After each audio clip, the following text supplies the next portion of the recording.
आज का मैं टॉपिक लेके आई हूँ communicable and non communicable disease. मैंने आपसे जैसा कि पूछा था, वोट मांगे थे कि कौन से टॉपिक पर मैं वीडियो बनाऊँ। आप सब ने मुझे जिस पे सबसे ज़्यादा वोट किए हैं, मैंने उसी पे नेक्स्ट वीडियो बना रही हूँ अपनी, that is communicable and non communicable disease. आप लोग प्लीज़ मुझे कमेंट करते रहा करो, मैं बहुत मोटिवेट होती हूँ आप सबके कमेंट से। तो प्लीज़, जैसे कि मैंने आप कप एंड ट्रॉफीज़ पे जो वीडियो बनाई थी, उस पर मुझे काफ़ी लोगों ने बहुत अच्छे अच्छे कमेंट किए, जिस पर मैं सच में बहुत मोटिवेट हुई हूँ। तो आप लोग प्लीज़ ऐसे ही सब पे कमेंट करते रहना, मुझे बहुत मोटिवेट फील होता है और लगता है कि हाँ, मैं ठीक पढ़ा रही हूँ, आप लोगों को समझ में भी आ रहा है। तो आज का मैं जो टॉपिक लाई हूँ वो है communicable and non communicable disease. इसको हिंदी में कहते हैं संक्रामक और असंक्रामक रोग। अब कम्युनिकेबल डिसीज़ का मतलब क्या होता है? मैंने एक छोटी सी डेफिनेशन लिखी हुई है कम्युनिकेबल डिसीज़ की। इसमें लिखा हुआ है, these are the disease which can spread one sick person to other sick person. मतलब जैसे कि कोई भी एक बीमार व्यक्ति होता है, हाँ, अगर जैसे किसी को जुकाम है, जुकाम में अगर हम किसी व्यक्ति के बगल में बैठ जाते हैं या किसी इंसान के बगल में बैठ जाते हैं, आपने देखा एक दो बार वो छींकेगा तो हमें भी जुकाम हो ही जाता है। तो ऐसी जो भी डिसीज़ होती हैं वो कम्युनिकेबल डिसीज़ होती है, ठीक है। इन डिसीज़ को कहते भी इन्फेक्शियस डिसीज़ है, मैंने लिख रखा है communicable disease also known as infectious diseases. इनको कौन कौन सी डिसीज़ बोलते हैं? इन्फेक्शियस डिसीज़ बोलते हैं। तो कौन सी डिसीज़ मैंने बताई? कम्युनिकेबल मतलब जैसे किसी व्यक्ति को जुकाम बुखार या कहते हैं चिकन पॉक्स, एक चिकन पॉक्स आपने बीमारी सुनी होगी, अगर एक को होती है तो वो घर में सबको ही होती है ना। तो ऐसी ही बीमारियां जो भी कुछ आती है जो एक पर्सन से दूसरे पर्सन में स्प्रेड होती ही होती है, उन्हें कम्युनिकेबल डिसीज कहा जाता है। थर्ड पॉइंट लिखा है, these diseases are caused by pathogens. ये डिसीज किसकी वजह से होती है? पैथोजेंस की वजह से होती है। अब पैथोजेंस क्या क्या होते हैं? ये disease pathogens are viral, bacterial, parasitic and fungal. Viral कहते हैं ना, कुछ डिसीजेस दो वायरस की वजह से हो जाती है, कुछ बैक्टीरियल की वजह से हो जाती हैं, कुछ पैरासिटिक एंड फंगल। तो इन सबको ही हम पैथोजेंस कहते हैं। क्या कहते हैं? पैथोजेंस कहते हैं। ये किसकी वजह से होती है? Caused by pathogens. इनको इन्फेक्शियस डिसीज भी कहा जाता है और ये एक व्यक्ति से दूसरे व्यक्ति में स्प्रेड होती है। और ये इसको क्या कहते हैं? कम्युनिकेबल डिसीज, हिंदी में संक्रामक रोग। अब मैंने लिखा हुआ है, तो मैंने बताया हुआ था इनमें क्या क्या आते हैं। ये किसकी वजह से होती है? पैथोजेंस की वजह से होती है। पैथोजेंस में क्या क्या था? Viral, bacterial, parasitic and fungal, ये चार आते हैं। अब आपको क्वेश्चंस कैसे आते हैं? पहली बात तो पूछ लेंगे, डेफिनेशन दे देंगे और बोल देंगे कौन सा रोग है, संक्रामक रोग है, असंक्रामक रोग है, या दोनों है, या कोई भी नहीं है। तो आपको बताना है कम्युनिकेबल मतलब जो एक व्यक्ति से दूसरे व्यक्ति में हो जाती है जो बीमारियां, उन्हें कम्युनिकेबल कहते हैं। तो अगर डेफिनेशन के थ्रू आता है तो आपको समझ में जाना है कि कौन सी कम्युनिकेबल है और कौन सी नॉन कम्युनिकेबल है। अब किसकी वजह से होता है? पैरासिटिक, बैक्टीरियल, वायरस और फंगल। तो सबसे पहले मैंने बताया जो भी बीमारियां जो बैक्टीरिया की वजह से होती है उन सबको एक मैंने लिस्ट में रख दिया, और ऐसे ही क्वेश्चंस आते हैं एग्जाम में। कैसे आते हैं? जैसे हमने यहाँ पे टोटल 13 लिखी हुई है जो most of the most important है बैक्टीरियल डिसीज जो एग्जाम में पूछी जाती है। कौन कौन सी है? Cholera, diarrhoea, diphtheria, leprosy, plague, pneumonia, syphilis, tetanus, tuberculosis, typhoid, whooping कफ।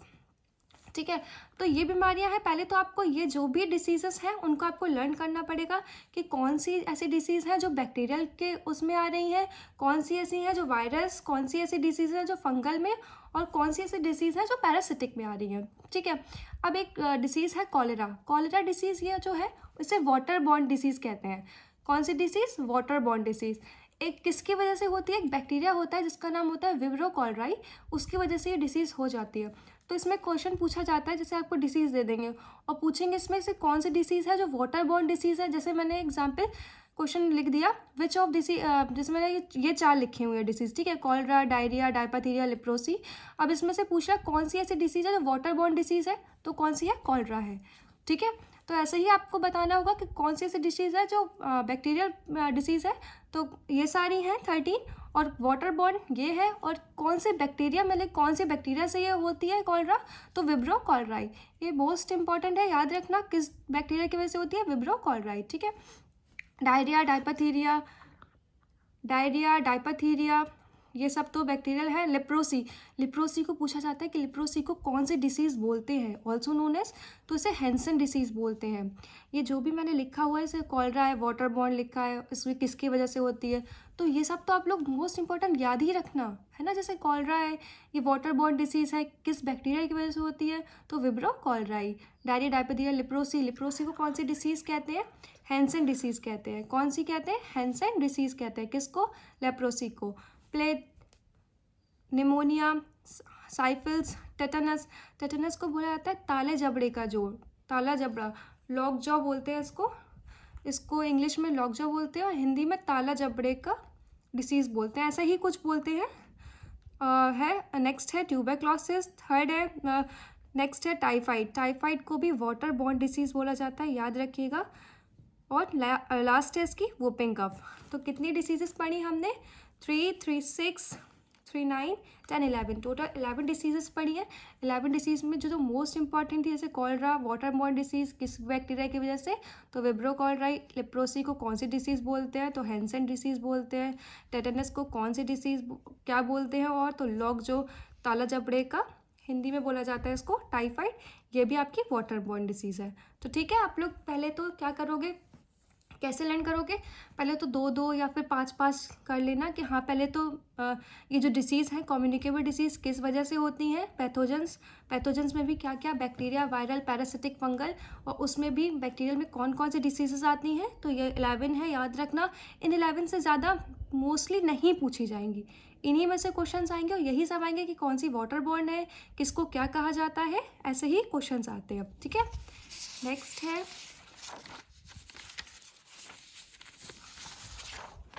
नेक्स्ट है वायरल डिसीज़, या इसको बोलते हैं वायरल या वायरसेस डिसीज़ बोला जाता है। एक आप लोगों ने सुनी होगी डिसीज़ होती है एड्स होती है, इसका फुल फॉर्म होता है एक्वायर्ड इम्यूनो डिफिशियंसी सिंड्रोम। इसका वो होता है जो full form, acquired immuno deficiency syndrome. Caused by किसकी वजह से होती है, human immuno deficiency. Viral diseases वो होती हैं जो वायरस की वजह से होती हैं, जैसे कि चिकन पॉक्स, एक को घर में हुआ है तो सबको होगा, वायरस होता है ना, एक कॉमन कोल्ड है, ये भी वायरस होता है, ये इन सब की वजह से होती है। तो याद रखना आप लोग, एड्स जो है वो वायरल डिसीज़ है caused by human immuno deficiency, जिसको हम लोग कहते हैं HIV। इसका आप लोग फुल फॉर्म बहुत याद रखना, फुल फॉर्म बहुत पूछे जाते हैं, जैसे एड्स का बता दिया मैंने, है ना, HIV का बता दिया, इसका फुल फॉर्म याद रखना। अच्छा, इसमें कौन कौन सी आती है disease, AIDS, chicken pox, common cold, dengue fever, influenza जिसको फ्लू कहते हैं, हेपेटाइटिस ये लीवर डिसीज़ होती है। हेपेटाइटिस में ना बेसिकली 5 आती हैं। हेपेटाइटिस A जिसको बोलते हैं इन्फेक्शियस हेपेटाइटिस, हेपेटाइटिस B जिसको बोलते हैं सीरम हेपेटाइटिस, हेपेटाइटिस C जिसको बोलते हैं स्लो किलर, हेपेटाइटिस D जिसको बोलते हैं डेल्टा वायरस, हेपेटाइटिस E होता है, ये ट्रांसमिट होती है वाटर से। तो हेपेटाइटिस बेसिकली 5 होते हैं, A, B, C, D and E, ठीक है। नेक्स्ट है मीसल्स, फिर है मम्स, पोलियोमाइलिटिस, और नेक्स्ट है रेबीज़ को बोला जाता है also known as hydrophobia means, hydro means water, phobia means fear, तो इसका मतलब होता है फियर ऑफ वाटर। पूछा जाता है ऐसी कौन सी डिसीज़ है जो फियर ऑफ वाटर वाली होती है या हाइड्रोफोबिया डिसीज़ है, उसको रेबीज़ बोलते हैं। And next last one is yellow fever. तो इतनी डिसीज़ जो है ये सब वायरल डिसीज़ है, वायरस डिसीज़ है, ये सब पूछी जाती है। इसमें जो मोस्ट इंपॉर्टेंट है वो पूछी जाती है रेबीज़ को क्या कहा जाता है, वो पूछा जाता है हाइड्रोफोबिया। इसमें लर्न आपको सारी करनी पड़ेंगी क्योंकि पूछ सकते हैं इनमें से कौन सी ऐसी है जो वायरल डिसीज़ है या कौन सी ऐसी है जो बैक्टीरियल डिसीज़ है। आपको को इसमें से 3 दे दें बैक्टीरियल और चौथी रख दे वायरस, तो आपको बतानी पड़ेगी कि हाँ ये वायरस डिसीज़ है, ठीक है। नेक्स्ट लाइन हो प्रोटोजोन डिसीज़, इसको प्रोटोजोआ डिसीज़ बोलते हैं। इसमें 4 आती हैं बस, एम्बियोसिस, जियार्डिसिस, काला अज़र जिसको बोलते हैं black fever, and 4th is malaria. ये जो डिसीज़ होती है ये प्रोटोजोन डिसीज़ होती है। कौन सी है, अमीबियोसिस, जियार्डिसिस, काला अज़र और मलेरिया। काला अज़र को ब्लैक फीवर बोला जाता है, ठीक है। ये 4 डिसीज़ आई। और लास्ट है फंगल डिसीज़ में आती है रिंगवॉर और एथलीट्स फुट। ये 2 डिसीजेस हैं जो फंगल में है, कौन सी, रिंगवॉर और एथलीट्स फूड। ये हमने पढ़ लिया है वायरल डिसीज़ को, बैक्टीरियल को, प्रोटोजोआ को और फंगल डिसीज़ को। ठीक है, तो कम्युनिकेबल डिसीज़ जो एक से दूसरे में स्प्रेड होती है उनको कम्युनिकेबल बोलते हैं। एक कम्युनिकेबल डिसीज़ किस वजह से होती है, तो ये हो जाती है पैथोजेंस। पैथोजेंस में क्या क्या, वायरस, बैक्टीरिया, प्रोटोजोअन और फंगल। बैक्टीरिया में हमने कितनी पढ़ी डिसीजेस, टोटल 11 पढ़ी। वायरस में पढ़ी हमने कुछ 4 पढ़ी हमने प्रोटोजोअन में एंड 2 फंगल डिसीजेस। ठीक है, अब हम पढ़ेंगे non communicable disease. Non communicable disease को शॉर्ट में NCD बोलते हैं। इसका काफ़ी बार इसका शॉर्ट फॉर्म दे देते हैं और हम लोग कन्फ्यूज़ हो जाते हैं कि इसकी फुल फॉर्म क्या है। तो नॉन कम्युनिकेबल डिसीज़ है इसका। इसकी डेफिनेशन मैंने छोटी सी लिखी है, it is a disease that is not caused by infectious agents. ये ऐसी डिसीज़ होती हैं जो एक से दूसरे में स्प्रेड नहीं होती हैं। ये डिसीज़ जैसे कि डायबिटीज़ है, जैसे घर में किसी को डायबिटीज़ है तो ऐसा ज़रूरी तो नहीं है ना कि इन्फेक्शियस है कि उसके मतलब बगल में बैठ गए तो हो ही जाएगी, ऐसा वगैरह तो नहीं होता है ना। तो ये सब आती है नॉन कम्युनिकेबल डिसीज़ में। It is a chronic disease. Chronic मतलब होता है जो बहुत लंबे समय तक डिसीज़ चलती है ना, उनको बोलते हैं chronic. Chronic means long duration वाली डिसीज़ेस को हम लोग बोलते हैं क्रॉनिक। तो ये बहुत लंबे समय तक चलती है। डायबिटिक वगैरह है तो ये बहुत ही मुश्किल होता है कि किसी को डायबिटीज़ हुई और ख़त्म हो गई, मतलब वो तो लास्ट टाइम तक चलती रहती है। लॉन्ग ड्यूरेशन डिसीज़ होती है ये। This disease are cause due to multiple causes. हाँ, ये डिसीज़ बहुत मतलब काफ़ी तरह के कॉजेज़ होते हैं, उनकी वजह से हो जाती है disease. This disease include heart disease. Heart में कोई डिसीज़ आ जाती है तो किसकी वजह से, नॉन कम्युनिकेबल डिसीज़ है। इसमें कौन कौन सी डिसीज़ आती है नॉन कम्युनिकेबल में, तो हार्ट डिसीज़ है, स्ट्रोक है, कैंसर है, डायबिटीज़ है, क्रॉनिक लंग डिसीज़ है। और आप लोगों को एक फैक्ट बताती हूँ, मोस्टली 70% जो लोग जिन लोगों की डेथ होती है ना, वो नॉन कम्युनिकेबल डिसीज़ की वजह से ही होती है। मोस्टली आप लोग देखोगे 70% जो डेथ केसेस बनते हैं हमारे पूरे वर्ल्ड में, वो नॉन कम्युनिकेबल डिसीज़ की वजह से ही बनते हैं।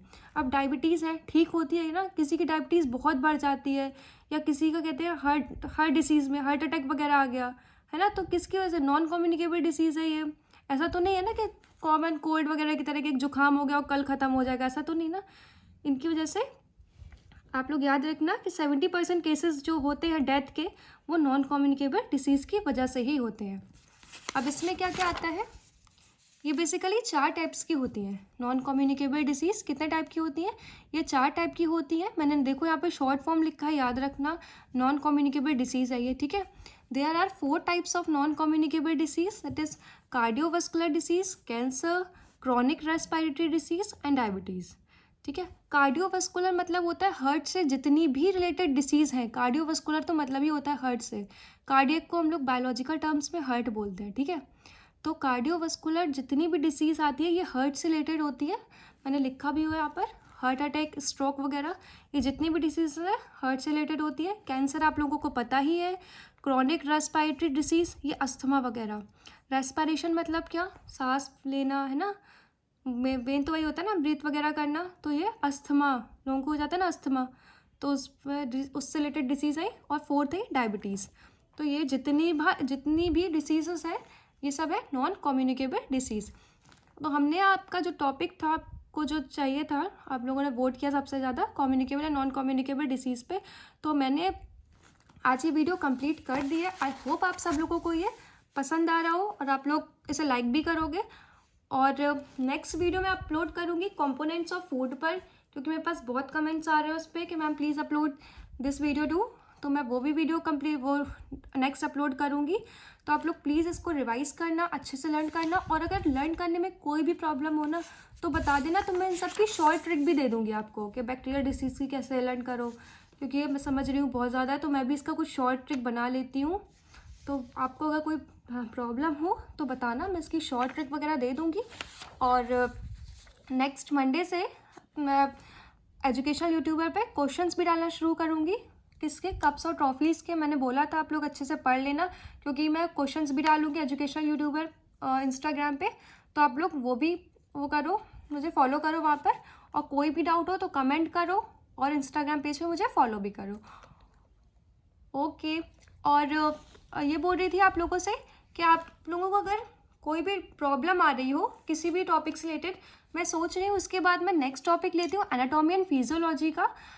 मैं क्योंकि क्वेश्चंस वहाँ पे भी बहुत ज़्यादा बनते हैं, टीजीटी पीजीटीवी के V S N V S G triple S B में। वहाँ अगर आपका वो पार्ट स्ट्रॉन्ग है ना, तो आई थिंक आप लोगों को कोई प्रॉब्लम नहीं आएगी उस क्वेश्चन उसको एग्ज़ाम को क्वालिफाई करने में, क्लियर करने में। तो आप लोग वो पार्ट थोड़ा स्ट्रॉन्ग करो अपना, एनाटॉमी एंड फिजियोलॉजी, क्योंकि मोस्ट ऑफ द क्वेश्चंस वहीं से बनते हैं, ठीक है। तो उसके बाद कंपोनेंट्स ऑफ फूड के बाद नेक्स्ट टॉपिक मैं एनाटॉमी एंड फिजियोलॉजी ही लूँगी, क्योंकि मेरे पास उसके भी बहुत कमेंट आ रहे हैं मैम एनाटॉमी एंड फिजियोलॉजी। तो मैं next topic anatomy and physiology दूंगी। और अगर आप लोगों को कोई डाउट हो तो प्लीज़ मुझे कमेंट करके पूछो। Okay, thank you, bye bye.